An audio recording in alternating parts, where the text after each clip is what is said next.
Hey everyone, welcome to the Robert Timmons Show. Our guest today, I'm going to tell you, it's incredible. His name is Tyron Brackenridge, who has played professional football on both sides of the border with the NFL and CFL.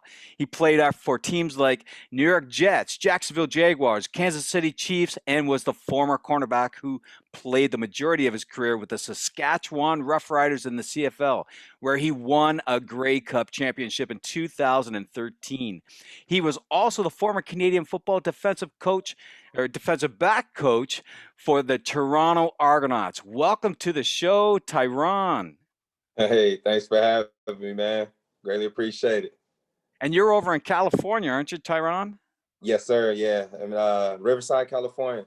It's kind of cold Oh. right now. Yeah, a little chilly. That's awesome. Oh, it's awesome. I'm sure, I'm someone who really loved to live in California, and I finally got that opportunity. Like I think we were just talking about living over there in HB. At least I had the ocean, you had the desert, pretty much, right? Is that how it goes there? Basically, yeah, yeah. I'm like right in the middle of Palm Springs in LA. Oh, that can get hot over there in the summertime, I tell you. Oh, blazing, blazing. Well, let's get right into it because I think this is fascinating for you to play on both sides of the border. I think that's really, really cool because they're two different rules, first off, right? Yeah, yeah, You got the three downs, the four downs, you got a whole bunch of things going on there. And plus, you got a little bit of the A. yeah. A little bit of the A and a lot of sorry. I love it. Well, I want to go way back, when you were a kid, how your dreams to play professionally start and find its way to happen, to actually make it happen, where a lot of children are in that area and they look up to these people in the professional football. So let's go way back, Tehran, and, shoot it to us. What do you got? Well, honestly, like going back, like I didn't even idolize or dream about playing professional football. I idolized and looked up to my older brother, and he was like the man in all sports. Like everything just came easy to him. My brother Jaquan, and who lives out in Billings, Montana now. But like he was just like I always looked up to him, and he was just the dopest. But my dream was honestly to play D1 football. I grew up in Pasadena. I love watching UCLA.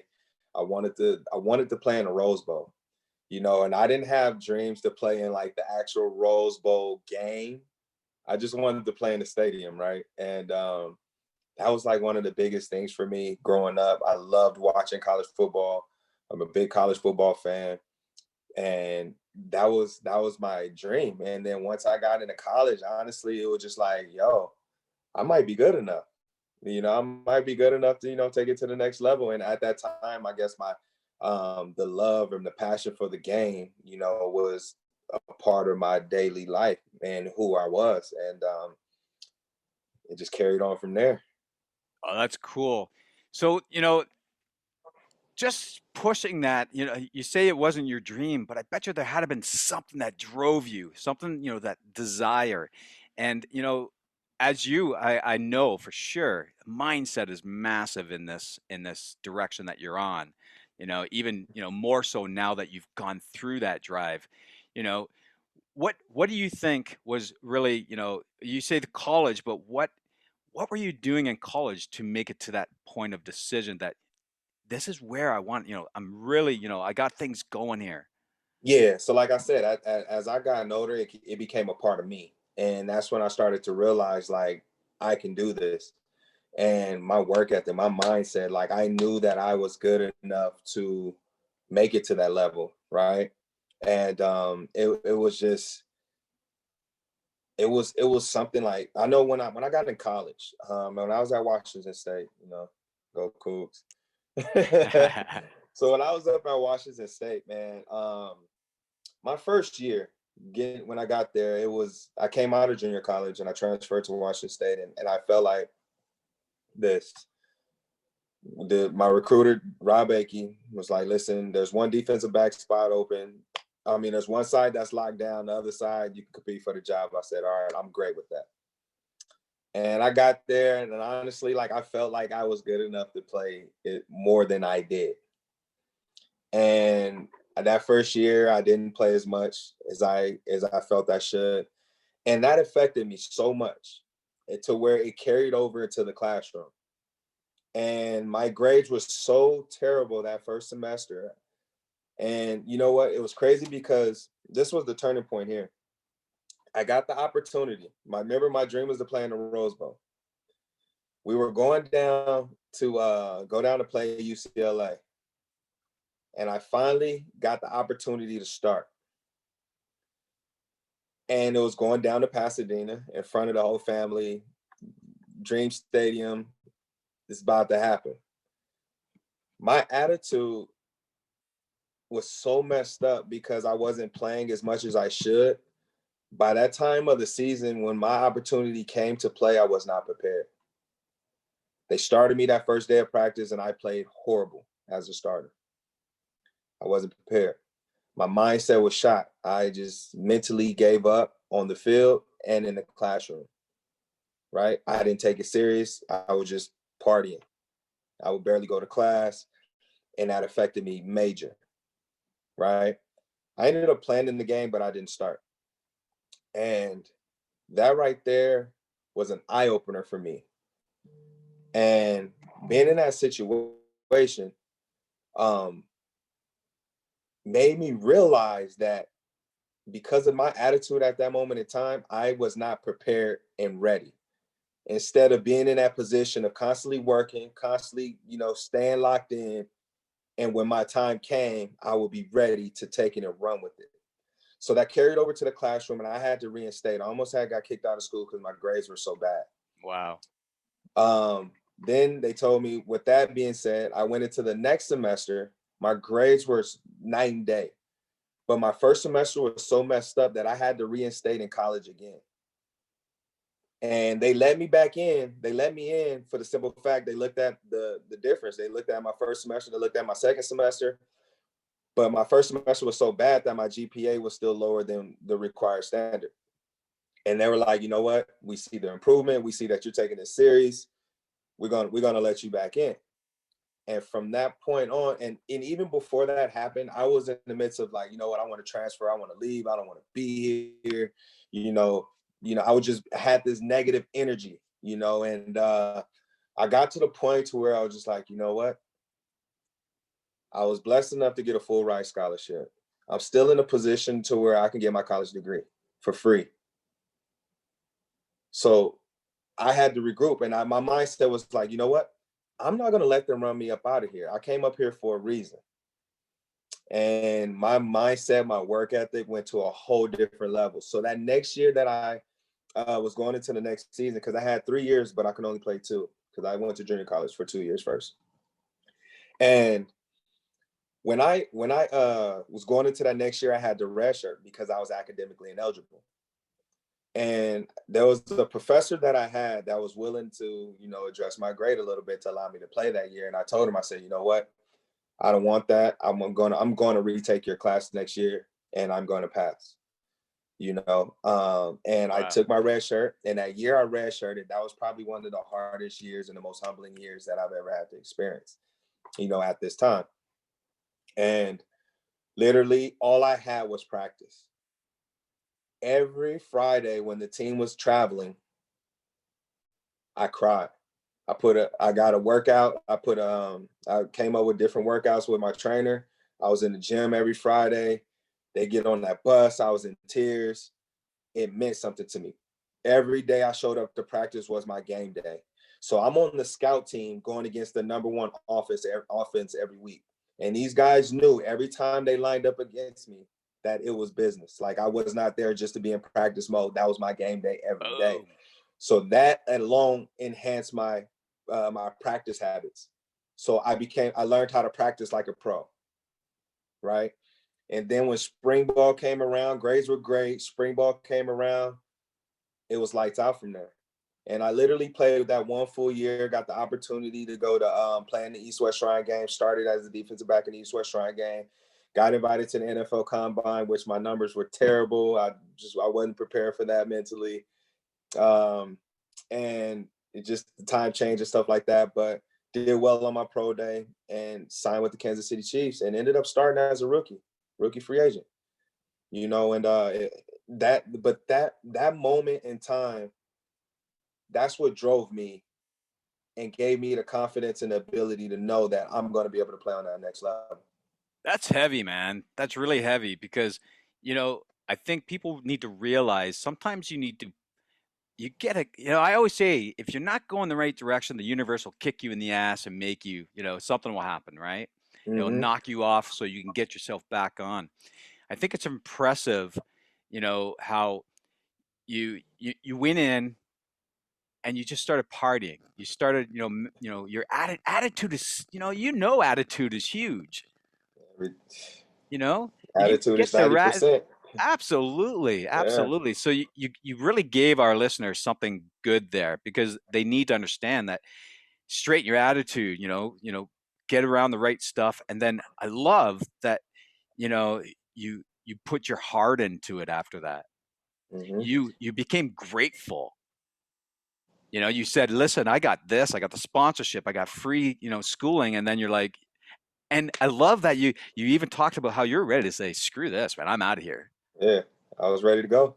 That's your Gave attitude, up on man. That's your myself. Yeah. ego, right? That's your ego Yeah. saying, screw you. You don't want me. I'm out of here, right? Right. Right. Right. But you Absolutely. you brought up some great stuff there, and I really I like to actually help my listeners understand a little bit more of what I'm hearing and feeling because those are huge, empowering key messages that you put out. The way you kind of transitioned and look, then you got signed with Kansas City Chiefs, like you said, right? Right. Right. That's huge. Right. That's huge. Yeah. It is. Man.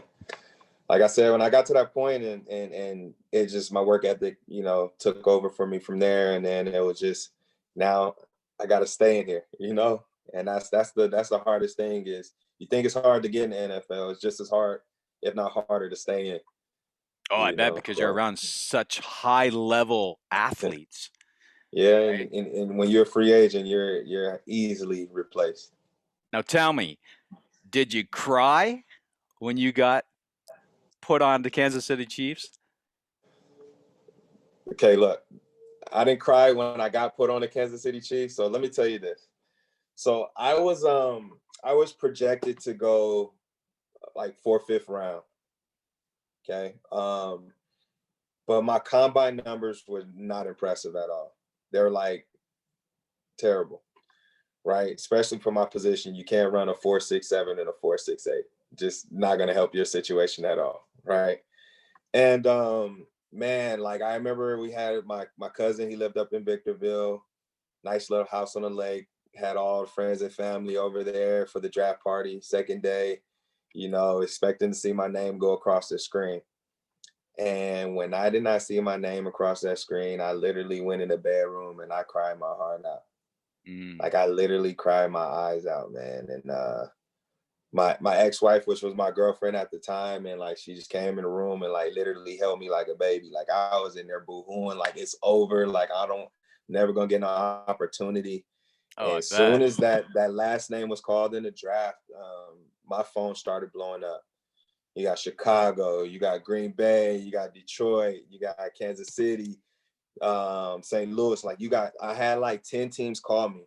And the reason why I chose Kansas City is because Kansas City had me on their draft board for one, and they didn't draft any other corners. They didn't draft any other corners, and I was the only corner that they signed as a free agent. And they wanted to pick me 5th round, and they ended up picking Justin Medlock, famous kicker up there in Canada. And yeah, so me and him played together. They ended up drafting him. And yeah, so and just I got the opportunity and I just continued to grow and grow and grow. And I just look back at my rookie year and I was like, man, I was so terrible. I was a terrible ball player, but you're young, trying to, pick up the scheme and everything. And I ended up playing a lot. I started as a nickel. So, and we had our nickel packages, I'll come in and it just kind of grew from there. And I was on and off the roster my second year there, injuries and, just changes and come in and off. And that's when I got the opportunity to go up to the Jets. Was up there with the Jets. I was literally up there for a few months, and it was crazy. Like you have this feeling, and you know when it's about to come. And I remember I was so nervous. I was so nervous on cut day my rookie year. Like I was nervous. Like literally how it happened after that last preseason game, we had a team meeting. And as soon as we come out the team meeting, the Hearn broke the meeting, was like, okay, everybody, we're gonna go out, put your gear on, we're gonna go out in the field, we're gonna do a rundown. And when you leave, people, the Grim Reapers are just picking players off. And like and like I was nervous, and people was just getting grabbed right beside me, and like they're walking towards me, and you don't want to make eye contact. It's like if you make eye contact, they're coming to get you. So it's like, and I'm over here, my chest is beating, and you got these other vets that they know they're good. They over there laughing like and just living life. And you got guys that are like, you're back in that position, like it's over. Like I don't know what's gonna happen, and I was just like, yo, I'm just going back. I'm like just nervous thinking about that. And they were like, one of my locker mates, he's right next to me. And I'm thinking they come and they grab him. And I make it out to the field. And there's guys who make it out to the field. We're in the stretch line and you're thinking you're good. And boom, they just picking guys off still. And I'm nervous. Wow. And the guys in the secondary is like, Brack, you're good. You're good. Brack, like, you're good. And I'm like, no. It's like, I feel like, and I ended up making the team. And that was like the scariest thing. So then from that point, I haven't had that feeling. But then you have a different type of feeling. It's just like you going into this building and you just know something is off. Your intuition is telling you everything. And I had that feeling when I got released with the Chiefs. Actually, it was kind of surprising because I was hurt at the time when they released me my second year, but it ended up bringing me back. But when I went to the Jets, and like literally I walked in that building and it just felt awkward. And then I get this phone call and my heart just dropped because immediately I knew exactly what it was. And so like I'm in the building, I'm getting my breakfast and stuff. I'm like, you know what? I'm getting my last meal I'm getting my last meal in the house, right? So this is my mindset. I'm like, I'm about to eat first. I already know this is the end of it. They want my playbook. I want this last meal. We're gonna exchange. I want the meal for the playbook. Right. And so the Jets, they just built their new facility. So this was like the second or third year that they had it at this time. And the food court was just excellent. They make everything right in front of you. It's not like hot catered. Nah, they grilling right there. And I had everything ready to eat. And I was like, dang, you know what? I forgot my fork. I get up to get my fork. I grab a fork. By the time I come back, they downstairs like this. Oh.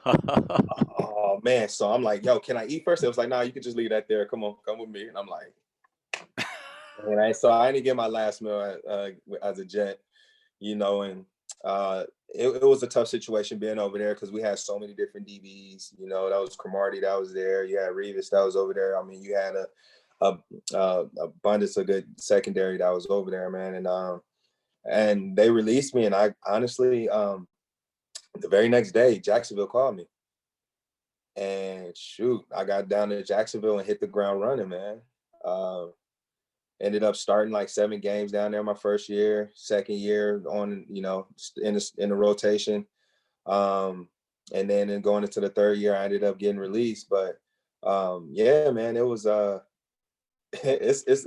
it's an odd feeling, but you know that feeling. And just even when in Jacksonville, I remember I walked out to the practice field and I was walking back, I was like, yo, I'm about to get released.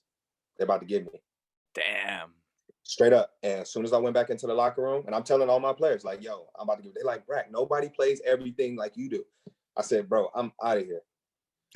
As soon as I went into the locker room, Brack, man, I gotta take you with me. Straight up. And I was like, yeah, it's a weird feeling, but that intuition, you tell them, man, any player, any ball player, they can tell you about that feeling. Damn. Yeah, that'd be tough. Hey, you're on a roller coaster emotional ride, it sounds, right? You're like, you're not a guarantee from the sounds of Right. it. So you're wondering, like, am I playing hard enough? Am I working out hard enough? Am I making this hard enough? Where am I going? Like, how long am I going to stay here? Wow. Yeah. Because it's not like you can stay in Jacksonville and play in Kansas City, right?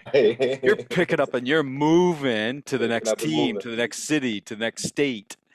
Yeah. How was that? Were you It was married taxing. at this time too? No, no, no, no. I wasn't married at that time. It was taxing, and I didn't. Fortunately, I didn't have any kid. My daughter at that time. So it was definitely taxing. You picking up and moving. I stayed in Kansas City for those couple years, and I went with the Jets at the end of was it 2000? End of 2008 when Rex and them first came in. Was up there, and then so I was there for a few months or whatever, and then I ended up having to move, get called down to Jacksonville, had to literally got called that day. I'm in Newark, and this is crazy. I'm in Newark. I had my phone off. Me and my ex was my girlfriend at the time, ex-wife. And we were about to, I was just like, you know what, got released. She just came out there to come visit for the weekend. We're like, all right, we're just gonna drive down to Atlantic City. I had my phone off. I didn't want to talk to nobody. And everybody was blowing on my phone. And my mom ended up calling her and getting a hold of me. And then my agents calling, they were like, man, we've been calling you all day. Now I'm in Newark, New Jersey. Um, and I got a call at like 5:45, and I had to catch a flight in Newark at 8:45. So I had to drive to like North Plainfield, Watchung, New Jersey, grab my stuff to get back to Newark at prime time, 5:45, to catch an 8:45 flight. I ended up making it. I was like, man, I'm gonna make it. I'm gonna get there. Ended up getting down there to Jacksonville. Was out there for a couple weeks, and then we had Memorial. We had the week off for Memorial Week, and then I had to fly back up to Jacksonville, load on my truck. Fly back to New York, load on my truck, and drove all the way down to Jacksonville. Wow. And I had a dog with me, my English bulldog. So everywhere I went, he had to come with me. Hey, you got to have a traveling dog. Yeah. I had one. I had a beautiful lab. Sadly, he passed in California, but he went to Canada, back to Florida. He went to California with me. That guy Mm-hmm. was awesome. Yeah. Yeah, that's Yeah, definitely just like my someone. English bulldog. Yeah, he was the same way, back and forth from California, Kansas City, California, Jacksonville, New York, Jacksonville. Like, yeah. But tell me, we're talking about NFL right now. When did you go up to CFL and why? After that 2011, after the lockout, 2011. It was crazy. I like to tell the story. I actually negotiated my own contract going into that year. Um, and then once they lifted the lockout, um, salary and everything went up with the new CBA, and I was just expendable at that time, right? And I called Herm Edwards. I still have a great relationship with her. And I just kind of just like, hey, this is the situation. What can I do? What should I do? And he was just like, go to Canada. He was like, that's better than trying sitting out or trying to wait for a team to call you. Go to Canada. We got NFL scouts up there. Go play. You're gonna get film. If you get opportunity to come back, come back. But it's better that you go up there, you get film, you stand active than sitting out. And so I called my agent, and I was just like, what about Canada? So he connected me with a Canadian agent in his agency, and he was like the agent. He was like, "Yeah, you got Toronto Argonauts," or he said, "It looks like you're either gonna go to Toronto or some them." And I was just like, "Wait, hold on, what'd you say?" And he said Saskatchewan, but at that time, Saskatchewan didn't sound like Saskatchewan to me. And he was like, "U.S. Then I'm like, "Listen, I don't know what you're saying. I don't know where that's at. Just tell me the team color and what they look like." He said, "The green team with the S on the side." I said, "Oh, I know them." Right?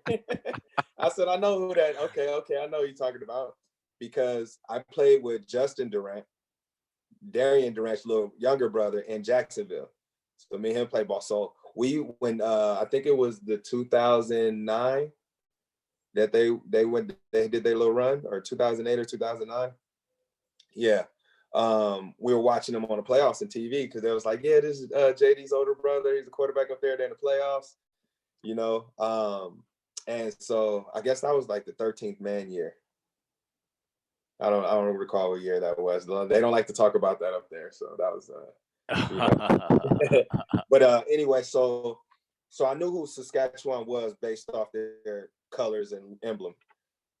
So and then next, you know, agent called back and was like, you're going to Saskatchewan. And I was just like, okay. Had no idea. Now I got to tell you, I've never been to Saskatchewan as a Canadian. See? But right. I drew it. It's like a big rectangle. Yes. And people tell me that when they went across the country, Saskatchewan, you could fall asleep driving because there's nothing there but long, long, long roads. That's it. And you could fall asleep driving and still get to where you got to go. Exactly. and the thing is, when I flew in, I'm looking around. First off, the airport is this big, right? And then I seen that stadium, and I'm like, "Are you kidding me?" Like it was just like it was like tinfoil, just like high on one side is covered, and it was just like bleachers. That was a bunch of different colors on the other side, and it was nothing in the end zones. And I'm like, "What is going on?" I'm like, "This can't be life. Like this is what's going on up here, right?" It was a huge like culture shock, and I went up there, and it was like the last 6 games. I ended up playing the last 5 of those 6, and ended up starting. And from there, I played that half a year. Oh, this is what they told me. They said, you go up those last 6 games, that's considered a year for you. So then all you got to do is play 1 full year, and you got an opportunity to go back. And Nice. so I played those 6 games, or those 5 games. And I went back for that next year, and I ended up getting nominated for Defensive Player of the Year, got Defensive Player of the Year for the team. And Kansas City and Denver called me to come down. And Ray Farmer, he was in Kansas City, and Cleveland, because he was in Kansas City and he ended up going to Cleveland.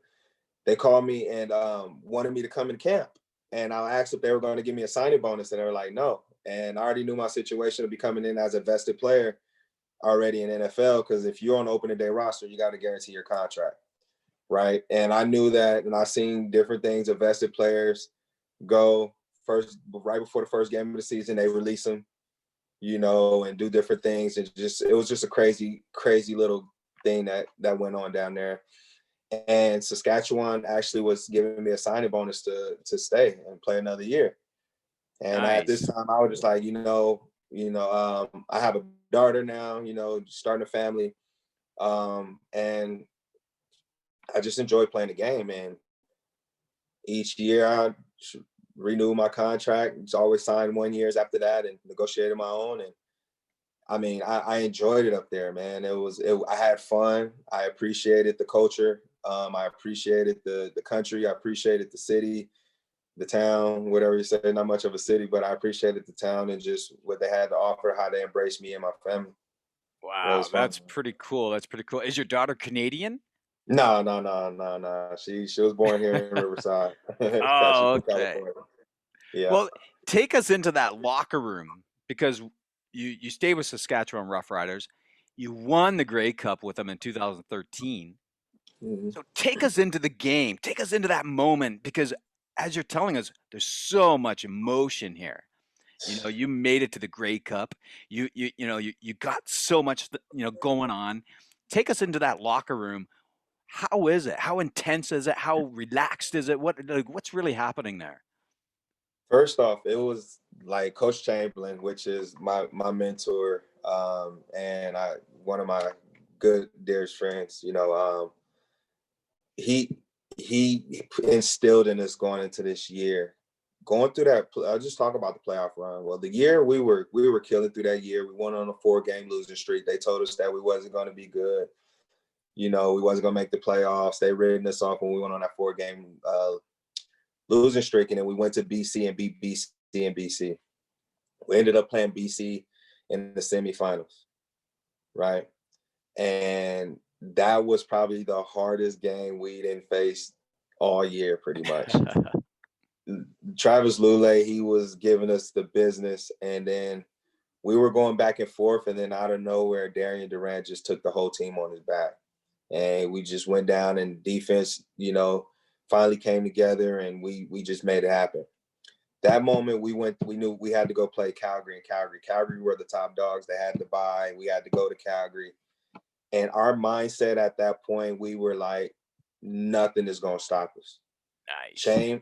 Corey Chamberlain had our mindset so freaking crazy to where we went there, and we remember in 2012 season, we lost in the last 36 seconds of the game in the semifinals against Calgary. Last 36 seconds of the game, threw a deep ball, they scored, we're out of the playoffs. That same feeling we had going in, leaving that game, we knew going into that next game. We had like 7 takeaways going into the Western Finals. We demolished Calgary. They had no chance. So when we knew that when we were going to the Grey Cup, and his biggest thing was the Grey Cup is hosted in Regina.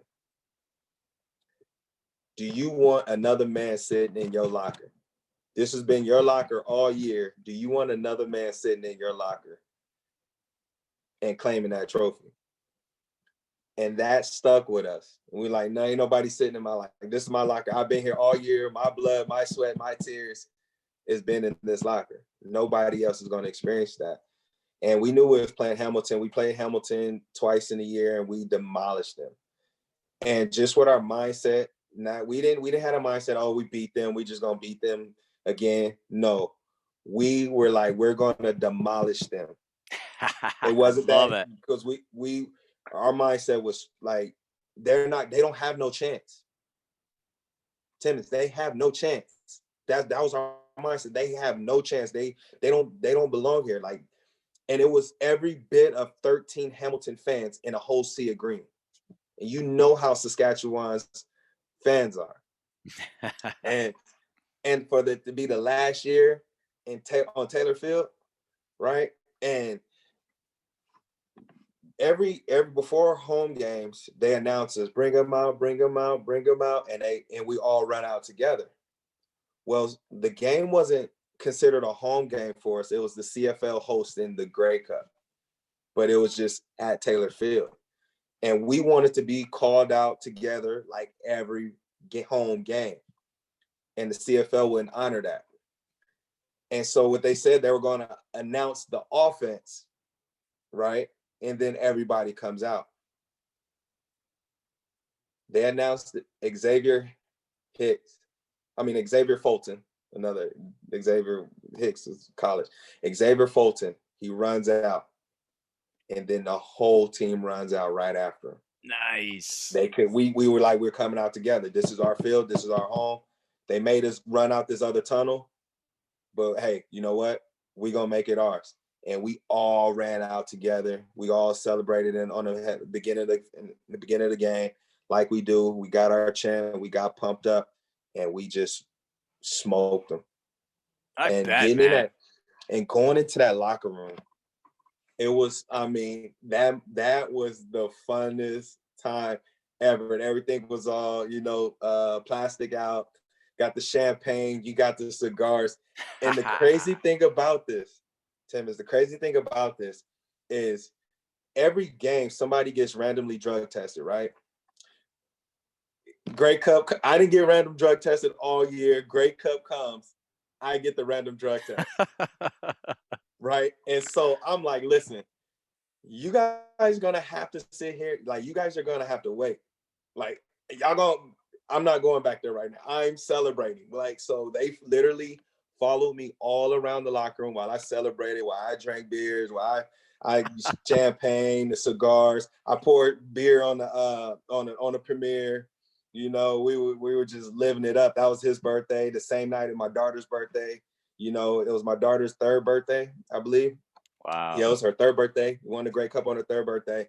and Tim, and so finally, like everything decides like kind of dying down a little bit, and I was like, okay, we can go back, right? So I can do my test. And so she was, so the lady was, asking me questions and stuff. And so she was like, okay, so what's your email? So I'm just like, yeah, tybrack41@gmail.com or .com, whatever you prefer, right? And she was like, so which one is it? I'm like, .com or .com, whatever you prefer. She was like, which one is it? I'm like, .com, .com. She was like, oh, and she was getting mad at me, right? Because I was either spelling it out or I'll just say .com. I'm like, yeah, tybrack41 at gmail.com or .com, whatever you prefer. And she was getting frustrated with me, like literally frustrated. And the other guy, he was just sitting over there just kind of chuckling, right? Like, dude, he's saying the same thing. So so that was kind of funny, man. And then I ended up just going through that process, which it was cool. But that was an enjoyable night. The carpet in the locker room was disgusting. The hot tub was disgusting. It was the town, like the streets were flooded. I mean, it was just an amazing ride. That's something that I would never forget. I do have I can't show you a Grey Cup ring. I don't know if you'll be able to see it there, but kind of That's awesome. That's awesome, dude. Yeah. That was congrats on that. That's wicked. It's a great moment, man. That was excellent. So yeah, that was something to never forget, man. Absolutely. That will forever live on in Saskatchewan, and just very thankful for that opportunity. So I enjoyed that ride, and there was no reason for me to try to even go back to the NFL because I got to live out my dream to the fullest, man. And I got to play a game that I truly loved, and I had fun doing it I was. So that's killer. That's killer. What a great ride. What a great ride. So how'd you end up in Toronto? Toronto's like my stomping grounds. I love Toronto. Yeah. How'd you end up there? What happened after the Grey Cup that brought you over to the Argonauts, where you had that opportunity at the beginning, right? Yeah. So after the 2015 season, like everybody got released. Corey Chamberlain got fired in the middle of the season. All of us, he pretty much brought in, got released right after the season. And going into that 2016 season, that 2016 year, I got into the financial industry. And that's when I started, got my life license, start studying, doing all that, got in with Primerica. And when I used to cut hair. So I was a team barber. I'll cut the players' hair. I cut the coaches' hair when I was in Saskatchewan. And I used to cut Corey Chamberlain's hair. And he will always tell me, like, man, Bracky, you'll be a good coach. Because like every day after practice, I'd go home for an hour or two, and then I'd go back up to the facility and watch film with him. And he'd be like, man, you'll be a good coach. And I used to be like, coach, I don't want to coach. Like, it's just too much time. I knew the time it required. And I was like, I don't want to coach. And he'll always tell me you'll be a good coach. And I was like, man, I don't want to coach. He was just like, all right, well then you should, on your barbershop. I was like, I don't like cutting hair like that either. Like, it's just extra money while I'm up here, right? So during that 2016, while we were both off, he was in the midst of, transition and getting coaching jobs. And I called him one time and I just, wanted to pick his brain about coaching. And he said, oh, and I used to be a part owner of a training company here, Redbury Training, my best friend runs. That's what I do the podcast with. And we used to coach 7-on-7 teams, and I had fun with it. And one of the players was just like, hey, Brack, man, I forgot how good of a coach you are. And I was just like, damn, maybe that is my calling, right?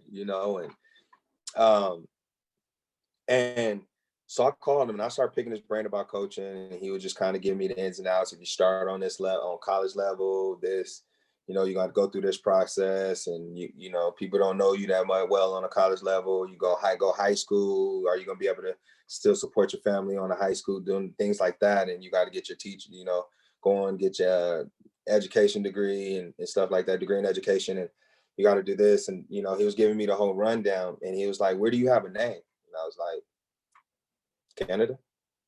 He said, maybe you should try to, do something then. I said, cool. So probably like a month later, he calls me and says, hey, you serious about coaching? I said, yeah, man, I'll try it out. And he was like, what the F you mean try it out? You want to do it or not? And I was just like, yeah, I want to do it. So he was like, well, I'm going to interview a few guys. It's a dual process. I might just bring you on, as a guest coach or, something like that. Or, maybe assistant. But I don't know. I'm about to interview a few guys and I'll see where it goes and we'll go from there. I said, okay, cool. And then he called me. He was just like, hey, so this is the deal. I'm going to bring you on. You're gonna be the assistant defensive back coach. He said, but I'm gonna groom you by the end of the season. You're gonna be running the group. And he said, this is what you're gonna do. So I said, all right, cool. I'm ready to roll. So that's how I got the opportunity through Corey Chamberlain. So he all the ifs and mites turned into him becoming a D coordinator for the under Mark Trestman. He brought me in, and it just went from there. We won the Grey Cup my first year as a coach. This one don't light up too much, but all these diamonds on this one, it don't really need too much light. Oh, look at that. That's sick.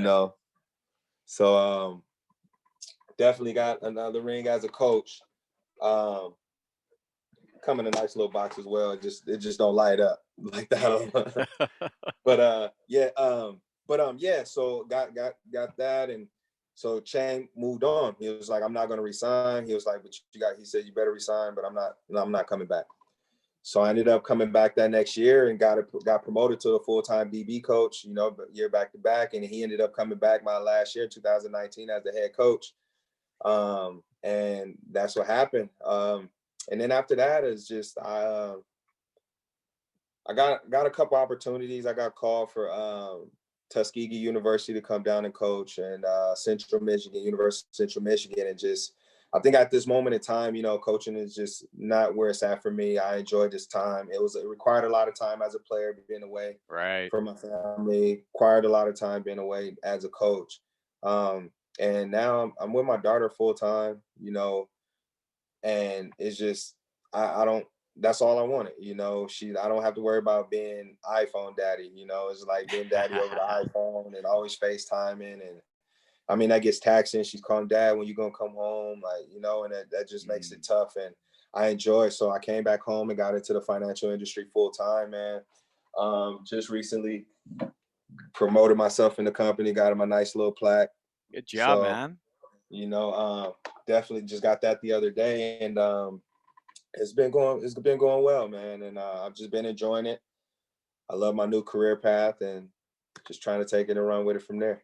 Excellent. Well, you've put out some great stuff, some mindset to the drive to emotions. And if you didn't change your attitude, none of that would even have happened, right? So that's huge lessons for the listeners. What are 3 actionable tips that you can kind of leave the listeners with today, that would help move them forward? All those things that you've learned, maybe through the 2013 Grey Cup, all that stuff. What could you, 2, 3 things that you could say, you do something like this, you're definitely going to go forward. Yes. My biggest thing, I say this through the midst of adversity, don't quit. So no matter what situation you in, don't quit. There's always going to be times where everything is going to it seems like everything is just going so well, like, oh, I got this. But you got to be cautious, because that turmoil is going to hit. And when that turmoil hits, you just got to keep pushing through. No matter if you're a business owner, no matter if you're just dealing with personal issues, family issues, work issues, gotta push through, right? And to sum it all up, don't quit, because there's always light at the end of that tunnel. You're gonna battle adversity as business owners. You're an entrepreneur, you start your own business, man. There's gonna be struggles, and you're gonna want to quit every day. You're literally gonna want to quit every day, and it's like, you know what? I can't take this no more. It's not happening. But you got to understand that breakthrough is just on the other side of that. It's just not happening. Absolutely. And it turns into it's happening, right? for that little saying that they say it's impossible to I'm possible, it's literally just the flip of a little symbol, a little sign, and you just got to go for it, man. So guys, don't quit, stay motivated, stay focused, and keep driving.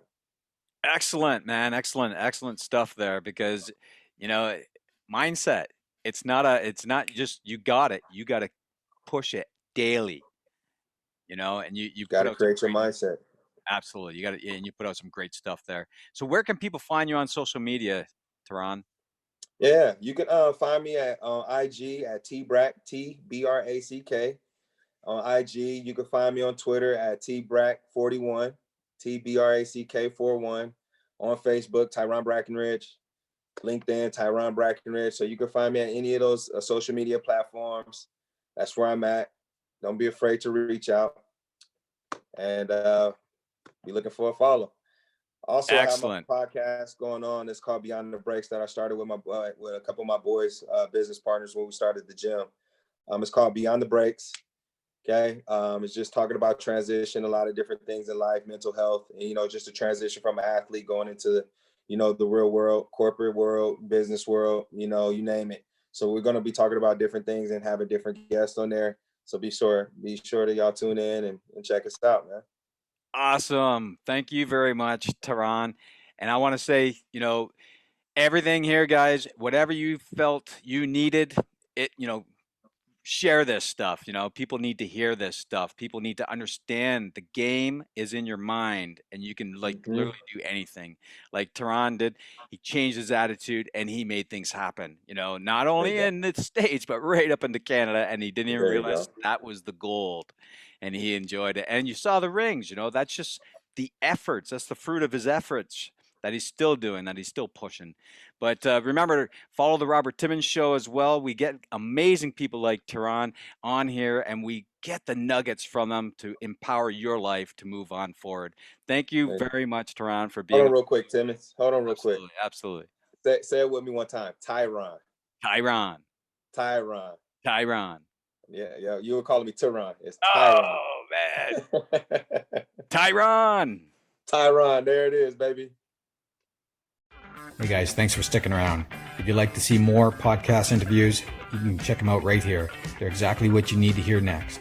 And if you're new here, hit subscribe and become part of the community and tell me what you think about the podcast interviews in the comments below. I read all of them every week, and join my Mind Power Mastery group by hitting the link in the description.